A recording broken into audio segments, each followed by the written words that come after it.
তাদের শিক্ষার্থীদেরকে নিয়ে তাদের কোনো ভাবনা নাই। তারা আছে শুধু শিক্ষক স্টাফ, তাদেরকে নিয়ে কীভাবে হচ্ছে তাদেরকে কীভাবে ফেসিলিটি দেওয়া যায়। এবং বিশ্ববিদ্যালয়ে যে ট্রেজারার আছে, আমার কাছে মনে হয় তিনি তো এখানে লুটপাটের সাথে জড়িত।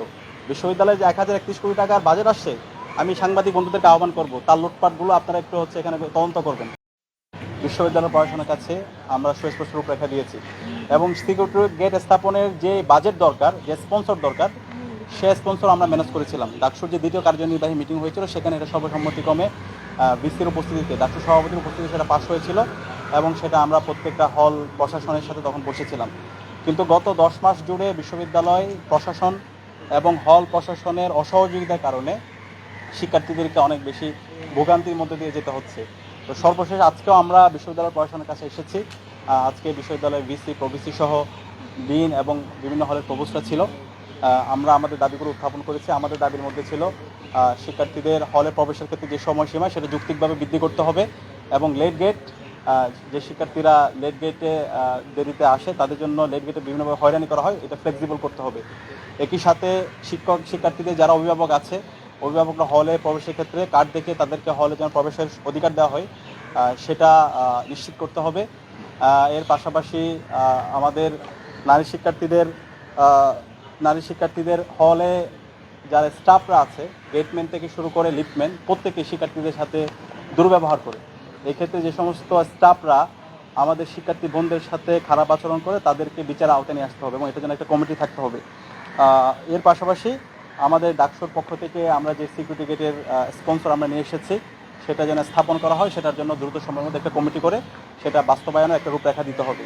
তো আমাদের সামগ্রিক যে দাবিগুলো, সে দাবিগুলো শোনার পরে বিশ্ববিদ্যালয়ের ভিসি তিনি বলেছেন দ্রুত একটা কমিটি করবেন এবং এই কমিটির মাধ্যমে এই কাজগুলো যেন বাস্তবায়ন হয় সেটার জন্য তিনি সংশ্লিষ্ট যে দপ্তরগুলো আছে, হল প্রশাসনগুলো আছে, তাদেরকে নির্দেশনা দিবেন। আমরা এখন তার কার্যকর দেখতে চাই, কার্যকর প্রয়োগ। আমরা আশা করছি উনি যে আমাদেরকে কমিটমেন্ট দিয়েছেন এই দফাগুলো তিনি বাস্তবায়ন করবেন এবং হলগুলোতে প্রবেশের ক্ষেত্রে শিক্ষার্থীদের জন্য যৌক্তিকভাবে সময়সীমা বৃদ্ধি করা এবং প্রত্যেকটা হলে সিকিউরিটি গেট স্থাপন করা এবং হলের নারী শিক্ষার্থীদের হলে যারা স্টাফরা আছে শিক্ষার্থীদের সাথে যারা খারাপ আচরণ করবে তাদের ব্যাপারে তিনি বিচারের আওতায় নিয়ে আসবেন। তো আমরা তার কার্যকর প্রয়োগ আশা করছি ওনার মাধ্যমে আমরা দেখব ইনশাল্লাহ। আমরা কথা বলেছি, উনি বলছে দ্রুত সময়ের মধ্যে একটা কমিটি গঠন করবেন এবং এই কমিটি গঠন করার মাধ্যমে প্রত্যেকটা দপ্তরে এবং হল প্রশাসনের কাছে সুস্পষ্টভাবে নির্দেশনা দিয়ে দিবেন।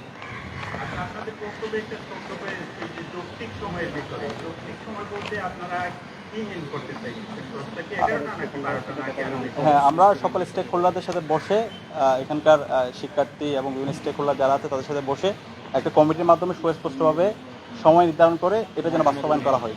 কারণ এখানে এককভাবে কোনো যদি আমরা সময় নির্ধারণ করে দিই এটা সবার প্রতি একটা বেইনসাফি হবে। এখানে যতগুলো স্টেক হোল্ডার আছে, শিক্ষার্থী আছে, তাদের মতামতের ভিত্তিতে ওই কমিটি একটা যৌক্তিক সময় নির্ধারণ করে দিবে এবং এর ভিত্তিতে শিক্ষার্থীদের যে অধিকার সেটা আমরা নিশ্চিত করতে চাই।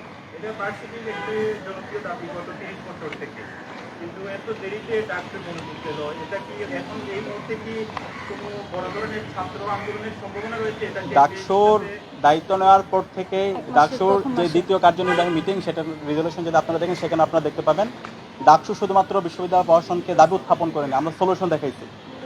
এই সিকিউরিটি গেট স্থাপন করার মাধ্যমে শিক্ষার্থীরা যেন হলে প্রবেশ করতে পারে, অনাবাসী শিক্ষার্থীরা হলে প্রবেশ করতে পারে, এক হলে শিক্ষার্থী অন্য হলে প্রবেশ করতে পারে এবং সেই সিকিউরিটি গেট স্পন্সরের সাথে কথা বলে সেটা নিয়ে আসা এবং এই ক্ষেত্রে পুরো রূপরেখাটা কেমন হবে সেটা আমরা দিয়েছি। তো আমরা তো 10 মাস জুড়ে আমরা শিক্ষার্থীদের প্রতিনিধি হিসাবে আমরা দৃষ্টি আকর্ষণ করেছি, আমরা চিঠি দিয়েছি, আমরা গণতান্ত্রিকভাবে আন্দোলন করেছি, কিন্তু প্রশাসনের অযোগ্যতা, অদক্ষতা এবং তাদের দলের প্রতি একটা দলান্ধতার কারণে দীর্ঘদিন ধরে আমাদেরকে সাফার করতে হচ্ছে এবং তাদের সদিচ্ছা নাই। বিশ্ববিদ্যালয় প্রশাসনের তাদের শিক্ষার্থীদেরকে নিয়ে তাদের কোনো ভাবনা নাই। তারা আছে শুধু শিক্ষক স্টাফ, তাদেরকে নিয়ে কীভাবে হচ্ছে তাদেরকে কীভাবে ফেসিলিটি দেওয়া যায় এবং বিশ্ববিদ্যালয়ে যে ট্রেজারার আছে, আমার কাছে মনে হয় তিনি তো এখানে লুটপাটের সাথে জড়িত। বিশ্ববিদ্যালয়ে যে 1031 কোটি টাকার বাজেট আসছে, আমি সাংবাদিক বন্ধুদেরকে আহ্বান করব তার লুটপাটগুলো আপনারা একটু হচ্ছে এখানে তদন্ত করবেন। এখানকার যে টাকা আসে সেই হিসাবগুলো সে দিতে পারে না, আন্তঃখাত সমন্বয়ের নামে সে প্রতিনিয়ত লুটপাট করছে। তো এই ট্রেজারে যতদিন থাকবে বিশ্ববিদ্যালয় শিক্ষার্থীদের কোনো উন্নয়ন হবে না। তা আমরা বিশ্ববিদ্যালয়ে আজকে ভিসিকে আবারও বলেছি এই ট্রেজারের বিরুদ্ধে আপনারা তদন্ত করেন এবং শিক্ষার্থীদের যে যৌক্তিক দাবি এবং ডাকসুর যে প্রজেক্টগুলো তিনি আটকে রেখেছেন সেগুলো দ্রুত সময়ে বাস্তবায়ন করেন। এবং তিনি আমাদেরকে বলেছেন ডাকসুর যে নারী শিক্ষার্থীদের জন্য যে জিমনেশিয়াম, এর পাশাপাশি আমাদের মোকাররমে ক্যান্টিন, এর পাশাপাশি আমাদের সেন্ট্রাল মসজিদ এসে এগুলো দ্রুত সময়ের মধ্যে উনি এটা বাস্তবায়ন করবেন। আজকেও আমাদেরকে তিনি মৌখিকভাবে তিনি আশ্বস্ত করেছেন। এখন আমরা দেখতে চাই একই সাথে আমরা আমাদের এই দাবিগুলো নিয়ে আমরা শিক্ষার্থীদের কাছে যাব। ডাকসু এত সীমাবদ্ধতার পরও আমরা কী কী কাজ করেছি সেটা আমরা শিক্ষার্থীদের কাছে পেশ করব।